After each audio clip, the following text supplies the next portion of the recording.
freaking first cut. Golly.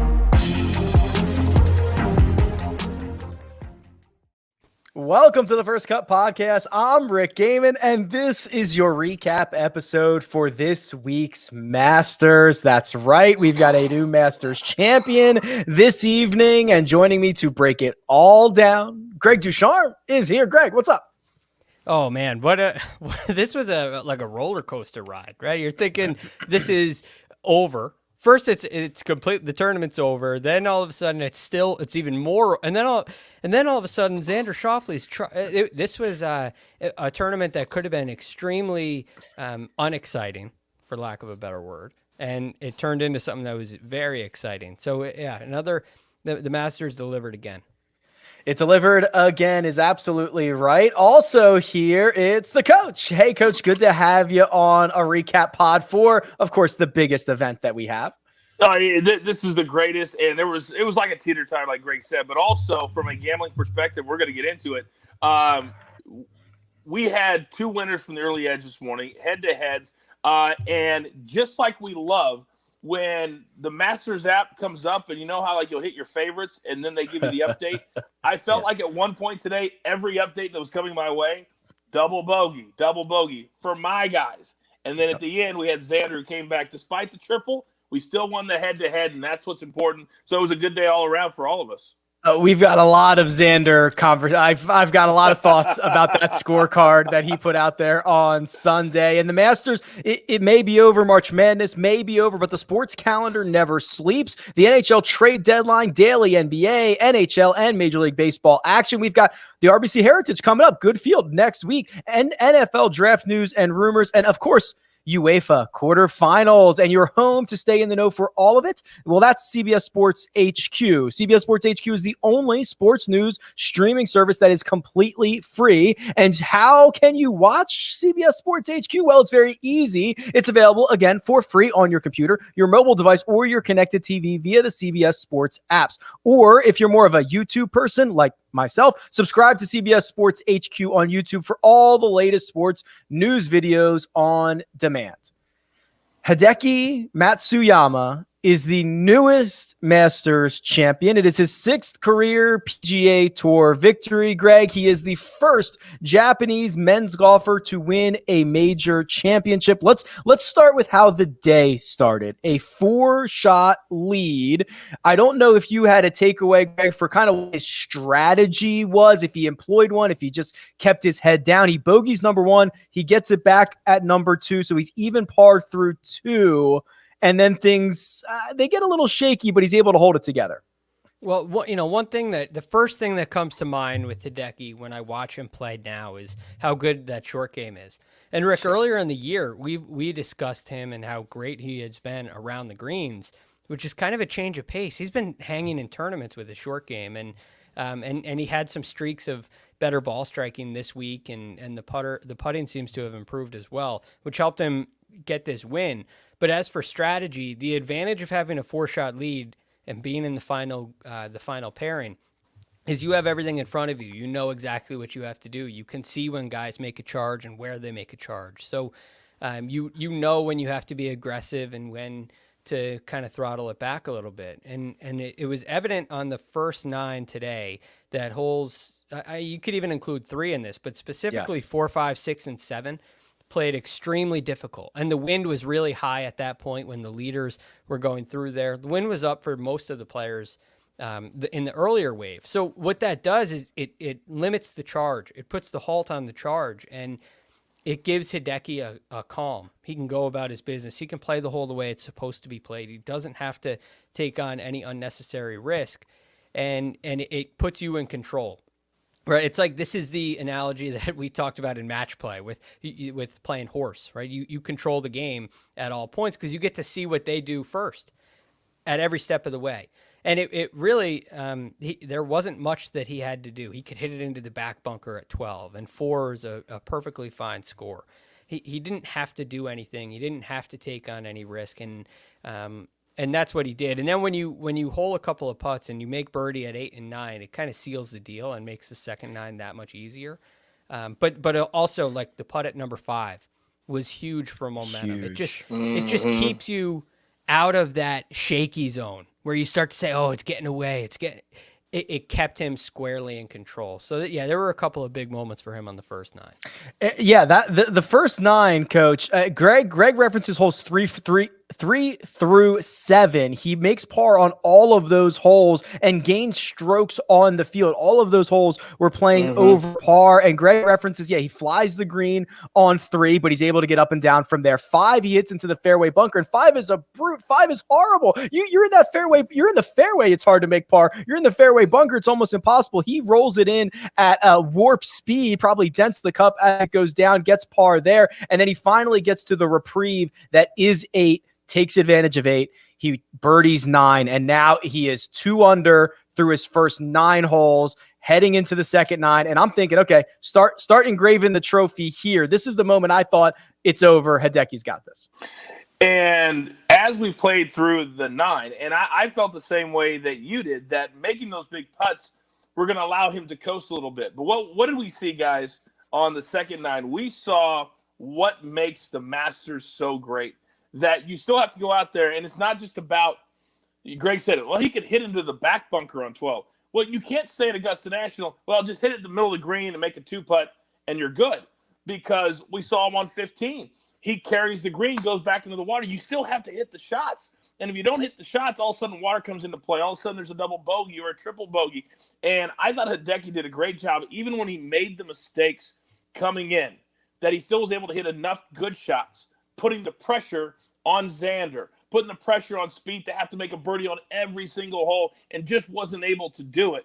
But at the end of the day, Hideki knew that the other guys had to come and get him, and they all made the mistakes. Jordan made them early, Xander made it late, and Hideki stayed relatively calm throughout. Still shot over par, but he didn't have to shoot under par, which is why those of us who are really smart in the gambling betting community, we played Xander against Hideki, because all he had to do is play defense. Everything we said today on the early edge is what happened today with Hideki Matsuyama.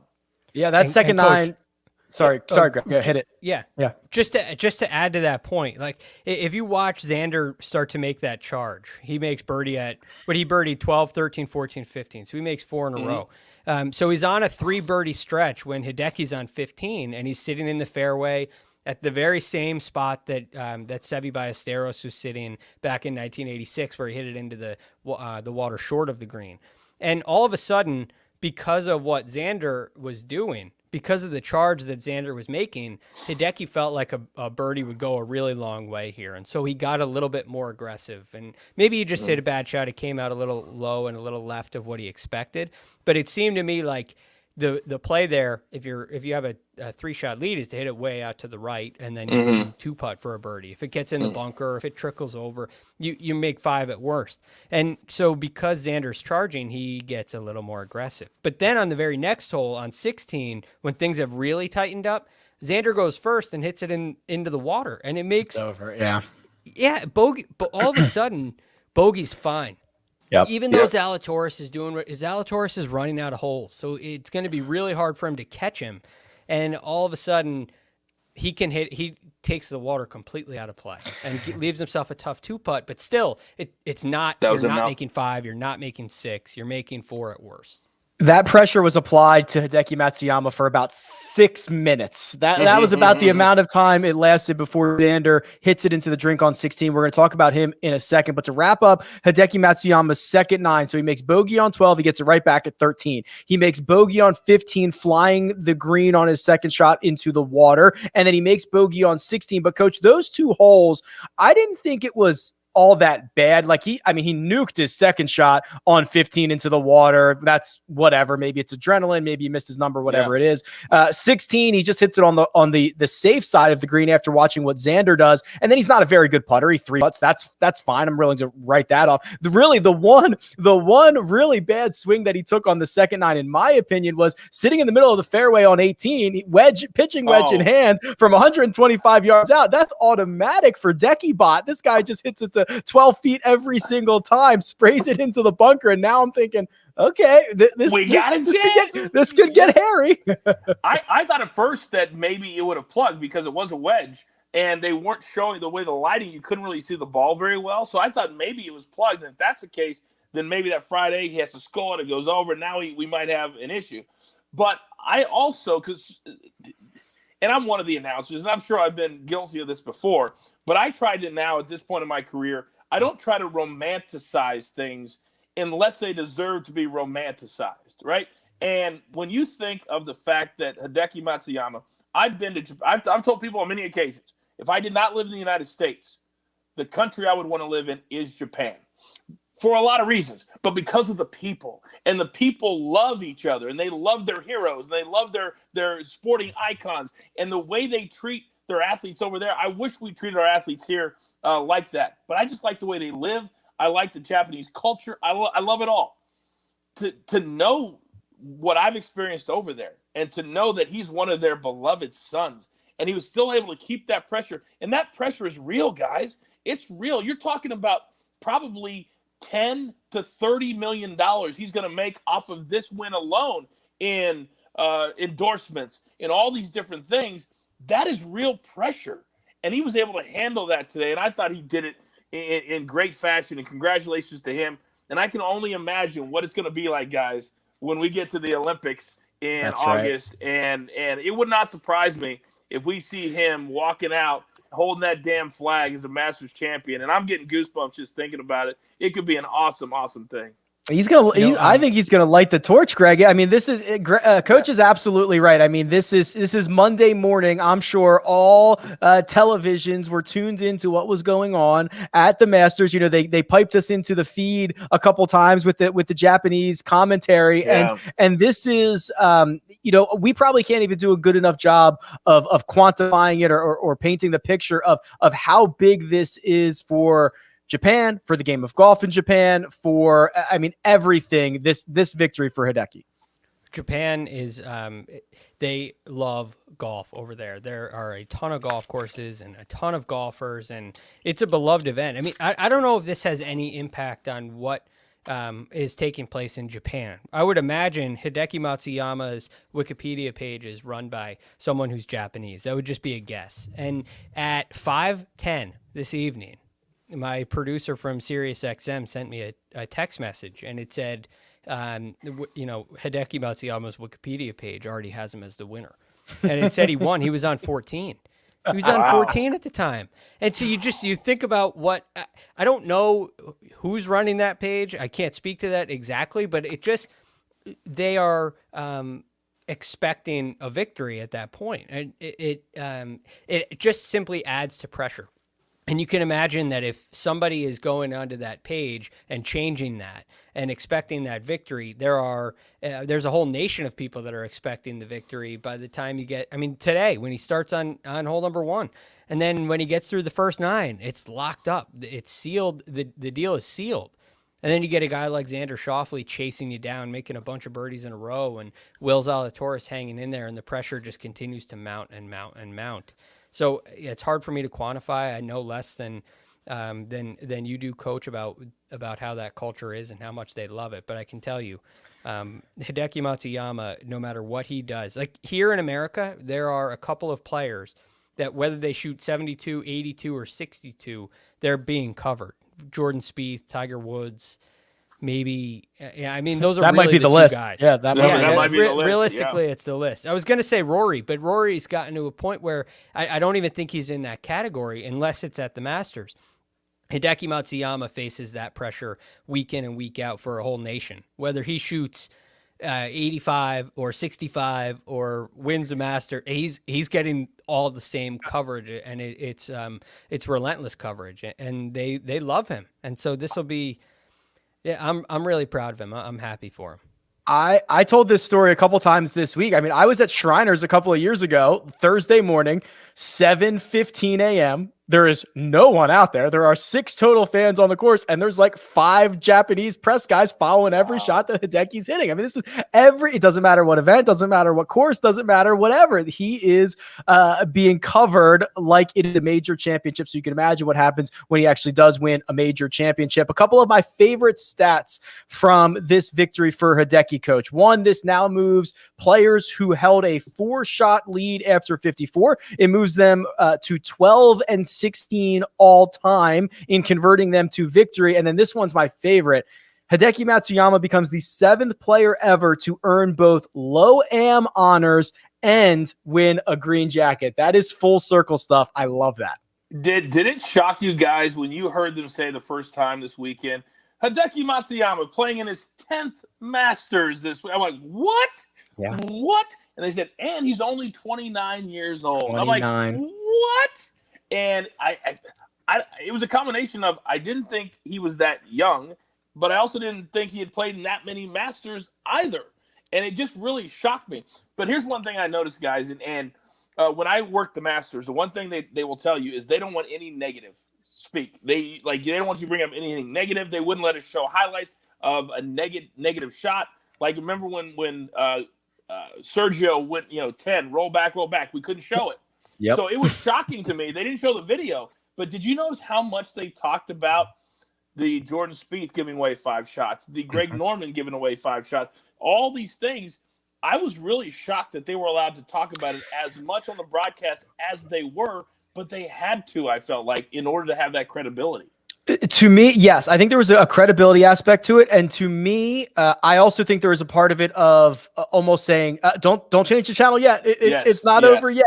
And I actually thought, Mark and I did last night, Saturday night, and I thought he put it perfectly because I said the same thing. I told Mark, I'm like, listen, I hope Hideki goes bogey, par, just so that we get something close out of the gate here. And Mark said, listen, if this is a 4 or 5 hour coronation of a well-deserved champion, that's okay. That can be the storyline. It's well-deserved. And I was like, that's a really good way to look at it. But I thought the same thing, Coach. I thought it was nice to hear, but I also thought it was a little bit like this could go sour. We've seen leads like this go away. They are terrified you have to of bring that that stuff.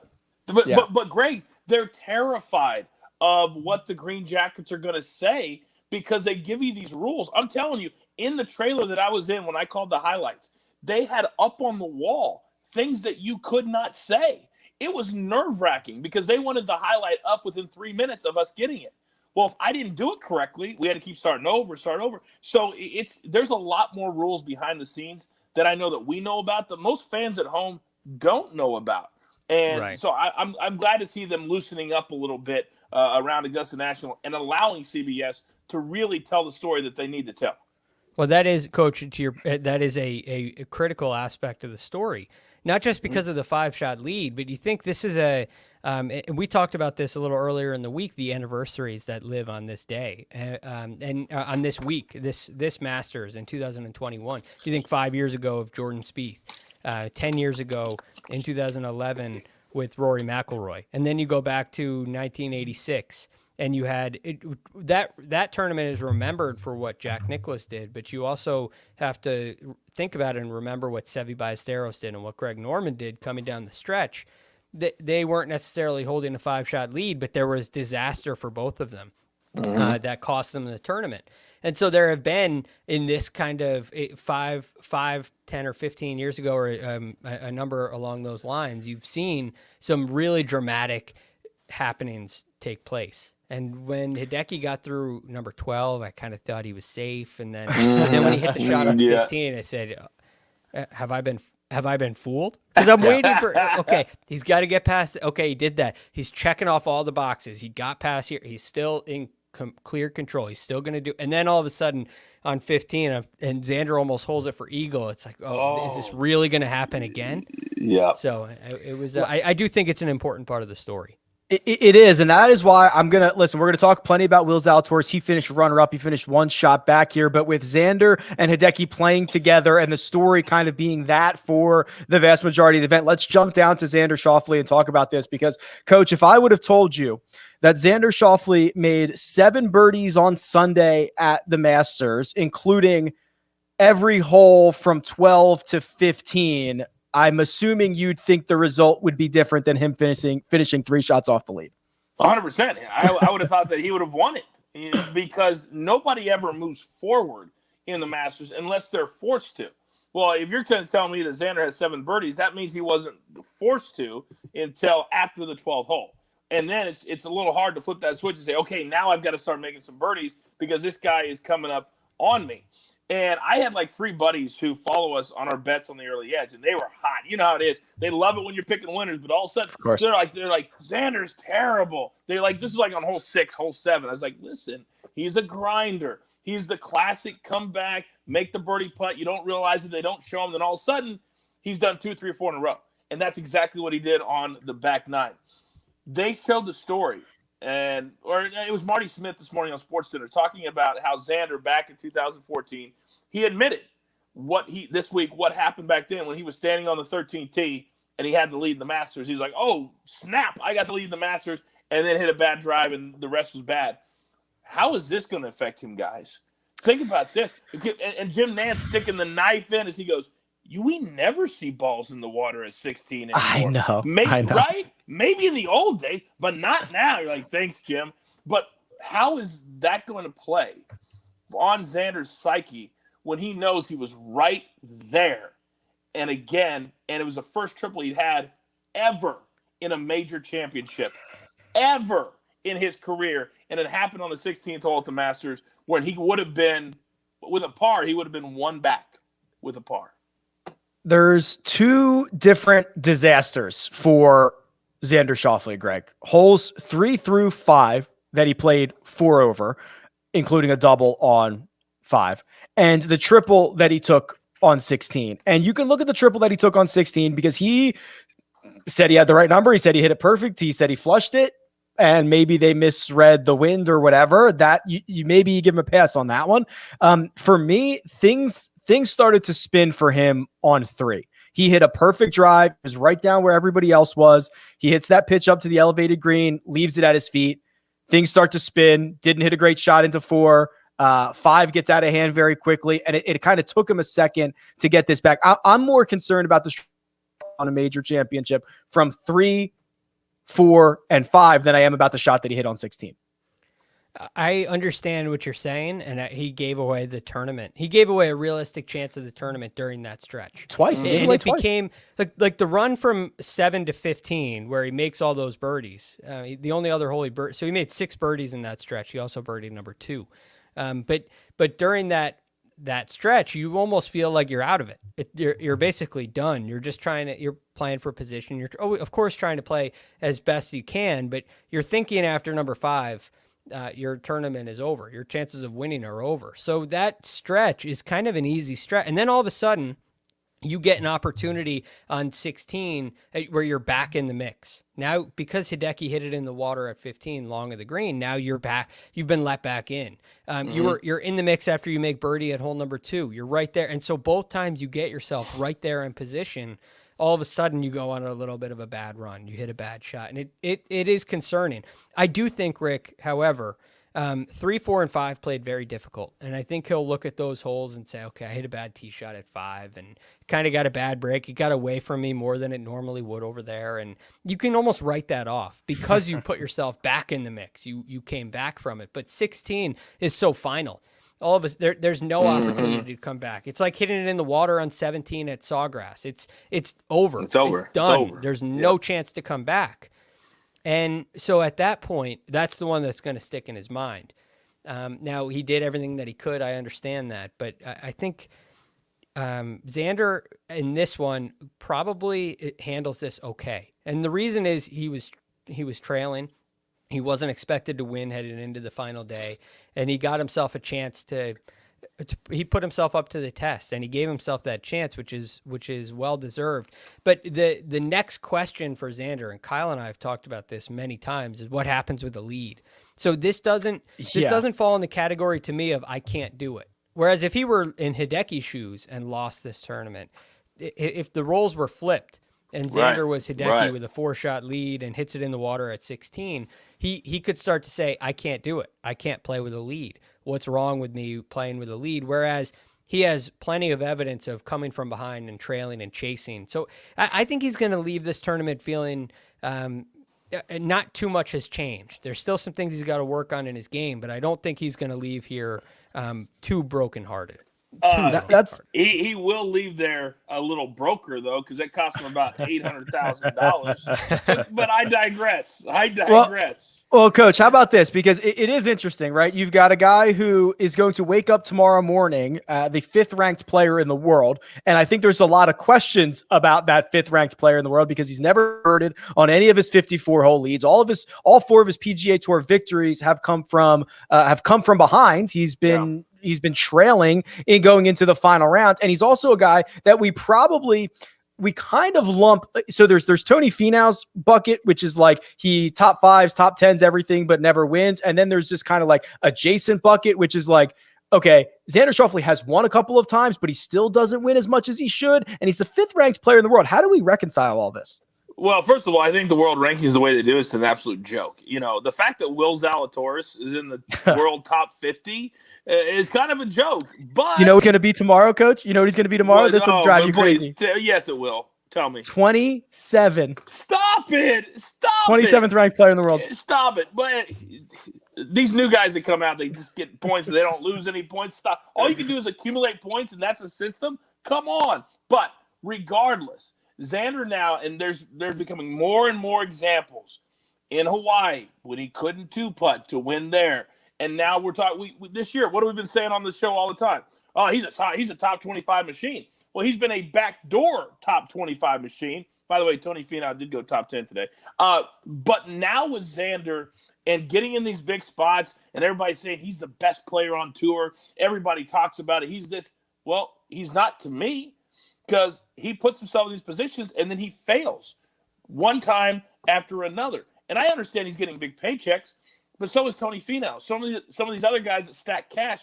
Xander's got to sit down with himself after this performance and say, what do I need to do in order to take my game to another level that I'm constantly up there, but I'm also playing from the lead? Because you guys bring up great points.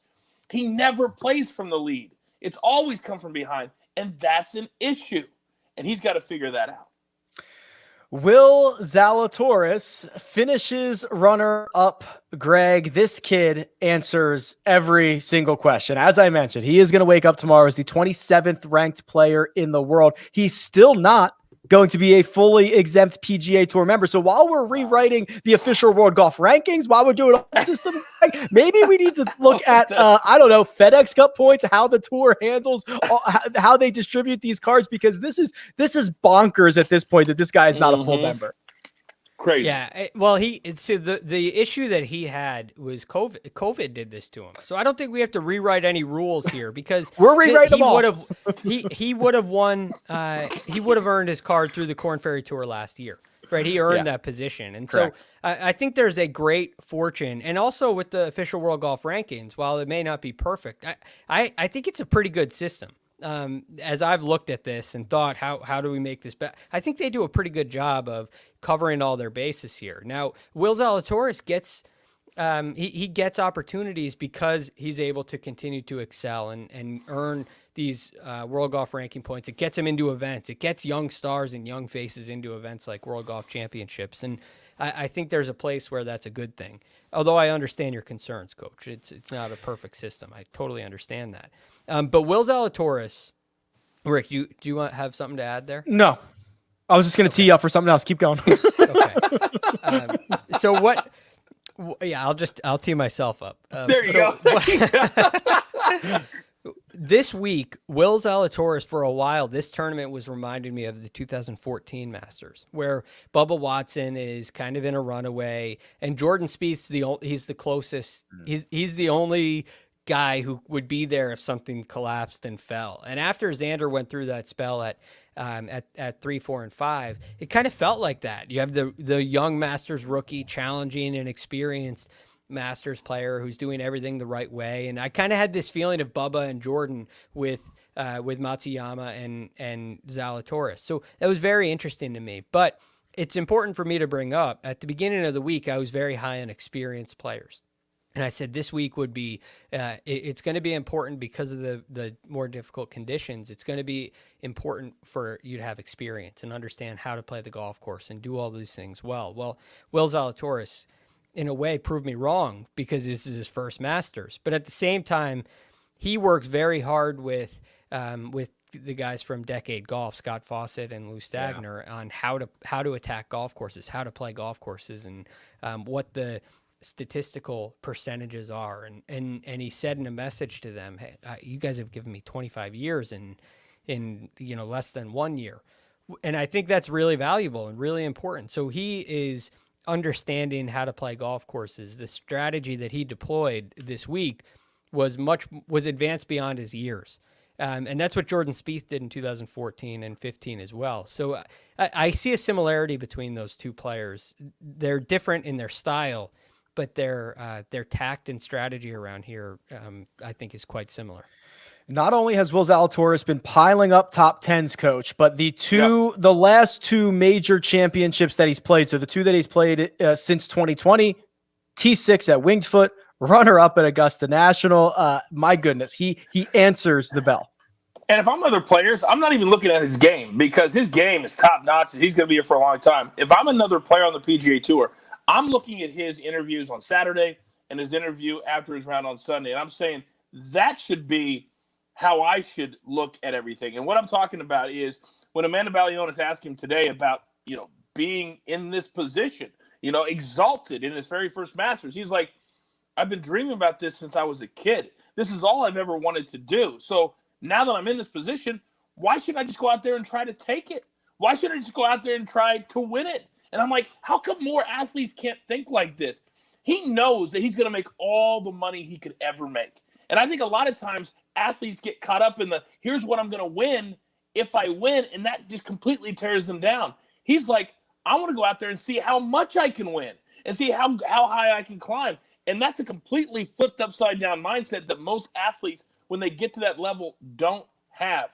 I think by what I saw yesterday and today, that I can confidently say that Will Zalatoris for the next 15 or 20 years is going to consistently compete at a high level, but he's going to win at a high level because winning doesn't bother him. And most athletes, winning bothers them, and it doesn't for him. Yeah, he basically took the mindset of like, well, somebody's going to win this golf tournament. It might as well just be me. I might as well just go out there and win it, which is awesome stuff. With this runner-up finish, he has guaranteed himself a spot in the Masters next year, because everybody with a top 12 will do that. We're going to talk about Jordan Spieth. We're going to talk about Jon Rahm. We're going to give an update for our one and done and our betting cards. But first, we've got to take a quick break and hear a word from our partners. And we're back. Remember that the Champions League is down to 8 teams, and after this week, that number will be cut in half following the second leg of the quarterfinal stage. And if you haven't already, make K Galazzo the podcast of your complete UCL coverage before and after the biggest matches, including PSG versus Bayern Munich and Liverpool versus Real Madrid. Follow K Galazzo for premier picks and immediate recaps of all the action. Download anywhere you find this podcast. Greg, it wouldn't be a First Cut podcast if we didn't talk about Jordan Spieth, who's going to card a T7 at the 2021 Masters thanks to a Sunday 70. And this is so strange, Greg. It was a disappointing T3. Like, I know that's not true. I know that is not actually true, but we were at a full-on fever pitch, like Jordan Spieth, runaway freight train. He's going to win the Masters. This is obviously another amazing finish, but like, wow, he's in it again. This guy doesn't stop. Yeah, he's living in contention right now, which is great to see. It's a nice change of pace. But again, I go back, this is what Jordan Spieth is. This is who this kid is. And this is a disappointment for him. The week as a whole is disappointing for a couple of reasons. I think it comes down to big numbers. It's the double on 7 yesterday, and it's the triple on 9 on Thursday. And those two, of all the things that happened today, the putts that narrowly missed, he was living on the edge. He hit the ball beautifully for the week. He hit 14 of 18 greens in 2 rounds. He hit 16 of 18 greens in another round. And on Sunday, hit 12 of 18 greens. Wow. He's hitting the ball beautifully, which is great to see. The putts slid by. And look, that's going to happen from time to time. It's not a big deal. It's just he has worked so hard to get rid of the big number. And the big number was killing him during this stretch from 2017 to this year. It was killing him. He was making doubles in every single round, it seemed, at least in every tournament. And he's gotten rid of that over the past month. I don't think he's made a single double from the waste management up until this week. And now you end up with a triple bogey and a double bogey, and it ends your chances. So that's, I think, the disappointment that Jordan Spieth walks away with this week. But at the same time, it's very clear now that he is really back. And this will hopefully just keep him hungry. And it's looking like we're going to have a season of Jordan Spieth being in contention, which is just so good for the First Cut podcast. It's so good for the First Cut podcast. It's so good for the game of golf. And Coach, I think we are done getting long numbers on Jordan Spieth. That is out the window. Anytime he tees it up, I'm imagining he's going to be one of the top 3 or 4 favorites in the field. And when he goes and plays some of these smaller events, he's going to be in single digits. I mean, Jordan Spieth is back. It's good to see, but we're going to pay for it. I would dare say we're not going to see a plus 2,000 anytime, probably for the next year or longer. Probably and true. The announcers have already killed us for the PGA Championship, because anytime announcers say something on TV, Vegas always listens. Spieth is going to love playing Kilo Island. Well, and it's. But I'm okay with the short number, because I'm okay with not betting on Jordan Spieth, because I love it when he's in contention. I saw some clown on Twitter today say, I hate it when Jordan Spieth talks to his golf ball. I have to turn it on mute. I'm like, are you kidding me? That's one of the greatest things in golf. You're at a major championship. He's in contention, and he literally walks you through every single shot. His second shot on 15, how fascinating was that, guys? To hear him talk with Michael and what they were going to do, how far he's going to go, how he's going to get around the tree, where he's going to set himself up to get to. That is just magical stuff that you just don't get literally from any other player. I'm done with the he's back talk. We're not going to talk about that much. To me, he's now a top 5 player. I don't care what his ranking says. He's a top 5 player in the world right now, and he's playing like it every single week. And I can't wait to see where he's going to play next and how he's going to keep this top 5 streak going. I blame Michael Greller for him not winning today. Why would you shave this beard on either Saturday night or Sunday evening, Greg, of Masters Week? You're trying to change the juju? He's been awesome since the start of 2021. The guy shows up on the first tee, I didn't even recognize him. Yeah, hey, maybe there's something there. I don't know. That to me goes beyond any analysis that I can provide. Did he lose a bet? Like, what happened? Yeah, you just don't do I don't know. You just don't do it. You don't. Is that the kind of thing that you have to like pass with you got to clear with your boss? Yes. I always feel, okay, can I grow a beard is something for most people, you got to pass dress code, right? Can I, hey, Jordan, I'm thinking about wearing jeans tomorrow. Is that okay? No, you can't wear jeans tomorrow, Michael. I'm thinking about shaving my lucky beard tomorrow. Is that okay with you? No, Michael, that's not okay. You got to wait until at least Monday. So I don't know. It's a very interesting thing. But Coach, I completely agree with you. Jordan Spieth is the most entertaining player in the game. There's no question to me about that. There is nobody that draws the eyeballs more than Jordan Spieth, and it's because he's so audible. He gives it to you. He tells you there's ups and downs and highs and lows and funny and serious, and you want to laugh and you want to cry. He elicits emotion, if that's the right word and he brings out emotion in us, and we love it, and we can relate to it. And it's the best thing in the game. So I agree. I'm far from muting it. I'm turning it up when Jordan Spieth's about to hit a ball. Damn right. The round of the day goes to Jon Rahm. 2 shots better than anybody else, a 6 under 66. And this was actually pretty interesting, Coach, because Jon Rahm opens the Masters with 3 consecutive rounds of 72, but that's not all. Each of the 9s that he played, each of the 6 9s that he played were exactly 36 apiece. I was actually kind of rooting for him to go out and shoot 36 on the front, 36 on the back, and just probably be the first guy to ever do that ever. I don't know. I imagine. I'd have to dig through the numbers. But instead, he goes out and shoots a 6 under 66. It is going to be a backdoor top 5. He kind of mentioned in his post-round interview to Amanda Balionis that this didn't feel like he was going to win it. He actually pointed out an exact moment. I think he said in 2018, when I was standing in 15 fairway, that's the closest I've ever been. Something like that, which I thought was kind of cool that Jon Rahm could pinpoint the moment that he felt the closest to winning the Masters. I love when these guys point out how they feel, because my main sport was basketball. I played at a pretty high level in college, and when you master a sport to where, like, we don't know when we're hitting the ball, we don't know exactly how far it's going to go. We don't know where, but these guys do, and they're in the moment, and they're the masters of their craft. And when I hear him say things like that, you're like, man, how did he continue on and still keep that laser focus to do that? Well, today, I don't think today was about laser focus. I think it was just about shooting the lowest number that he could. And when he's free, like a lot of these guys, like a Rory, like a DJ, like a Spieth, when they're free, they can go out and shoot a 65 or a 66. So I thought that was pretty incredible.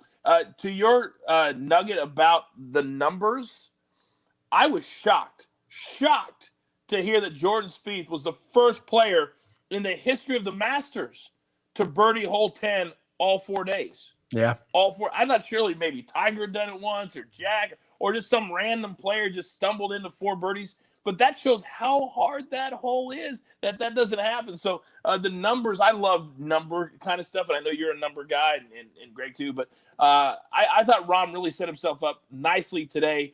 I think he would have taken, with the baby coming, you told him, hey, you're going to have a T3 to top 5, that he would have taken that. I think he would have, to be honest with you. He's not happy he lost, but I think he can take this confidence and take it into the rest of the majors this year. And he's going to be now at the top of the list, guys, at least in my opinion, of guys that don't have majors yet, that need to start winning them, and winning them now. They can't wait anymore. It's got to start happening in 2021. It's kind of interesting because I think I agree with you, Coach. And I think I gave Rory a pass for a long time. I mean, Rory's 7 years without a major championship. And I just kept being like, oh, it's coming. It's Rory. There's plenty of these. It's for a year. It'll be fine. There's also a lot of other great players out there. There's also new players coming all the time. So I think now more than ever, I agree. Like, hey, you got to start winning them now, because you might not get a chance to do it later. Yeah, there was a moment, Rick, to that point where Will Zalatoris got up and down on number 5, and he was short of the green. He was in front there, and the whole location's up on that knob where if you miss a little to the right, it goes to the right, a little to the left, it goes to the left, and he rolled it right up the center.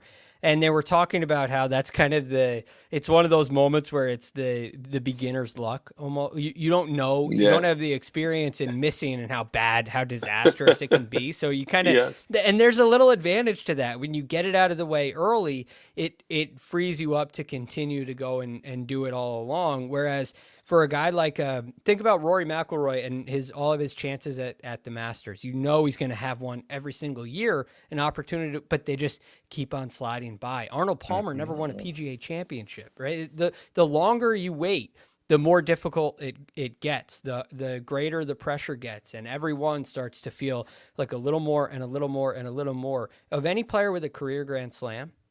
And this is more towards Rory than it is towards Jon Rahm. Although Jon Rahm I think he'll be in this category at one point.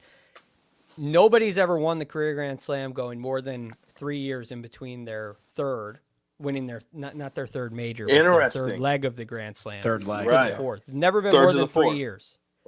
So for a guy like Jordan Spieth, that's passed. For Rory McIlroy, that's passed. For Phil Mickelson, it's long past. So, it's very interesting. It's a very interesting point. You can't take these opportunities for granted, because there are Hall of Fames, all-time greats that have never won at least one of them. And, the pressure continues to mount. To put a bow on Jordan Spieth birdieing hole number 10 each round this week, that hole played over par every single day. So he essentially gained almost 5 shots on the field on hole 10 alone. That is obviously super special stuff. And the fact that nobody's done it even further proves that point. Okay, odds and ends, gentlemen. Let's do a little betting update here and our one and done update. So Mark led the way with our our little betting project here where he gained 52%. So that's 52% ROI, but it was you, Coach, who finished right behind him at 48% ROI, thanks to a couple of bets here. Let me see what your winners were. You had Patrick Reed over Webb Simpson in a matchup. You had Jordan Spieth over Justin Thomas. That cashed. I believe you had Jordan Spieth, top former champion. That would have cashed, correct? Yep. Yes, it did. And then did you win this camp? Oh, you did not win that one. But no, it was a great week of matchups. And this former champion for Jordan Spieth was plus 225, which is always nice. Yeah, it was nice. And it was I really felt in control of my picks this week. I felt like a player that things were just jumping off the board. And I don't know about you guys, but I felt like I was giving my wrong picks out, even though I still hit several, because I was doing great in my personal picks. And for some reason, this course is just easy for me to handicap. I'm horrible in fantasy, but when it comes to actual betting, and I really feel comfortable, handicapping the Masters. I love it. Let's stay right here with you for your one and done pick, Coach, because you got $79,000 from Paul Casey. You moved to 2.2 million. This is what I hate, and I'm sure you're just as frustrated as I am. Casey shoots one of the lowest rounds of the day on Sunday. Finally gets it going, and you look back and you say, "Where was this for the last 3 days?" That's why I was picking him. I really didn't think. Remember, I told you I thought Jordan Spieth was going to win, but what I thought was going to happen was we would get to Sunday, he would be 8 back, and he would do what he did today and finish in the top 5. That's what I expected him to do. But Saturday and Friday, he didn't do that. It was tough. I had a big outright ticket on Paul Casey too. It was not pretty. My week was not pretty. We'll get to that in a second. Producer Jacob is going to stay right where he is. 2.7 million. He had Patrick Cantlay. See it. This was. I mean, Greg, so let me just do this. I had Dustin Johnson as my one and done pick. I was heavily invested and picked Patrick Cantlay to win. Dude comes out and lays an absolute egg. Never looks all that interested in playing golf. I'm hoping to chalk this up as golf happens, but in an event that is kind of unwhiffable, right? A lot of these guys make the cuts. They're in contention year over year. It is very sticky. This hurts. This hurts me. Yeah, you don't want to. You want to go into the weekend with a chance. And pretty much if you make the cut, you have a chance of getting some excitement. Whether it's like what Paul Casey did with a great Sunday round, you always feel like in a one and done format where you don't need the win. Of course, betting outrights is a completely different story, but you go in with somebody having a top 10 or a top 20 or in a one and done, and you always feel like you have a chance heading into Saturday and Sunday where guys can really vault up the leaderboard. You can see some great rounds and guys can leapfrog a lot of players. So it always makes it interesting. And when you miss a cut and your guy's Patrick Cantlay or your guy's Dustin Johnson, like those are as safe of plays as it gets. So I agree with you, Rick. That stings. Kyle is next. He's at 5.1 million thanks to the $666,000 that he got from Jordan Spieth. And Coach, Kyle's on a run. I'm getting a little nervous here. In his last 5 events, he's gained 1.8 million. Starting to figure it out here is our very own KP. Well, that drives me bananas for one. And this is the 3rd week now that I've screwed myself because I tried to use Spieth. I'd already used him. You were sitting on that just waiting. So I do respect you for gouging me with that last week. That was beautifully done by you. But KP, I'm not worried about KP. I'm really not. Now, he'll lose focus again in end of April and May, and I'll just shoot up that leaderboard. But the fact that he's doing well right now is just irritating as hell. It really is. He is nipping at the heels of you, Greg. You're at 5.3 million. You got $119,000 from Justin Thomas, which I got to tell you, I guess this would have been Saturday afternoon. This was looking good, man. When they got to the rain delay, JT was 2 shots off the lead. He was feeling himself. He was doing that I love me some me thing. Like it was really good for JT. And then he could just never figured it out. He made a triple on 13 on Sunday. And then his Sunday round was one over. So he just never figured it out after that. He was gonna win. He was going to win this tournament. He was going to. I mean, I was watching, and I agree with this. I had JT as my winner. I had Spieth as my top 10. I had Brian Harmon as my sleeper. I'm sitting there before the rain delay, clicking my heels. I'm like, oh, this is just perfect. And JT is flagging it. He hits it. He nearly makes it at 10. Well, then he misses the putt. And then hits it on the green at 11 and 3 putts. And then he makes birdie at 12. And it's this up and down. And I'm saying, okay, 13 here. He's going to use it. He's going to hit that shot, right? The shot he hit at 10, shot he hit. I think he hit it at 2 a couple of times too. The shot he hit at the Players, the rope hook around the trees. And this is perfect. He loves this shot. And he just aimed it way too far right, hits it into the trees. And then he's still in perfect position. He's in perfect position after a layup for a guy that I think is the best short iron, best wedge player in that full, not necessarily short game, but wedges in that kind of partial wedge shot area. I think he's the best in the game at it, and he hits it into the tributary to Race Creek. I couldn't believe it, and I was just.